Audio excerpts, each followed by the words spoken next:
how do we go from that to this new conception where it is our responsibility to basically spread liberty all over the globe and end tyranny anywhere that it exists? How did that philosophical change come Well, about? that's a tough one to answer fully.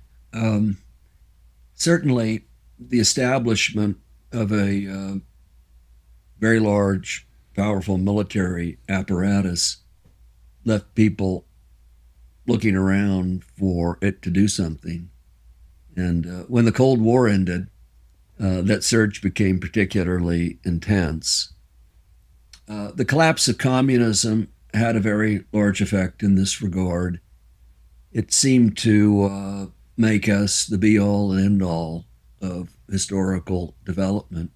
You know, the great instance of that is Francis Fukuyama's End of History piece in the National Interest. But a few months before Fukuyama wrote, George Bush had basically said the same. You know, we figured it all out. We don't need to talk late into the night as to which system is best. We know that. We must act on what we know. And so that the collapse of communism did contribute to a certain hubris on the part of the United States with respect to the superiority of the American way and of American ideals and institutions. Uh, the trauma of the 9/11 attacks certainly mattered in that regard.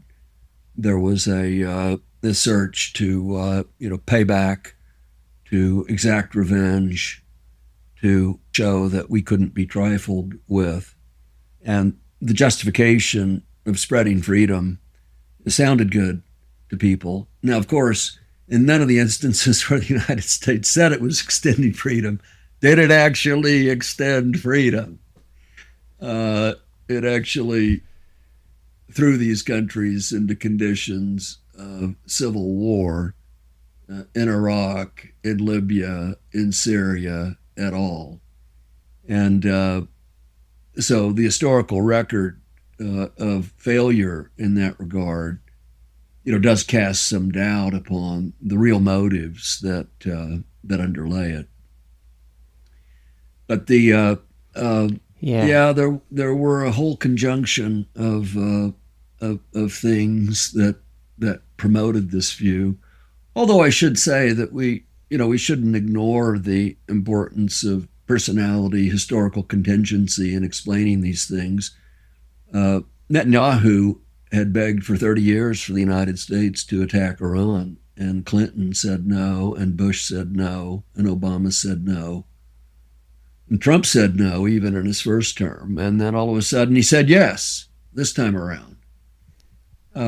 So there was no kind of historical inevitability that propelled Trump to this disastrous choice.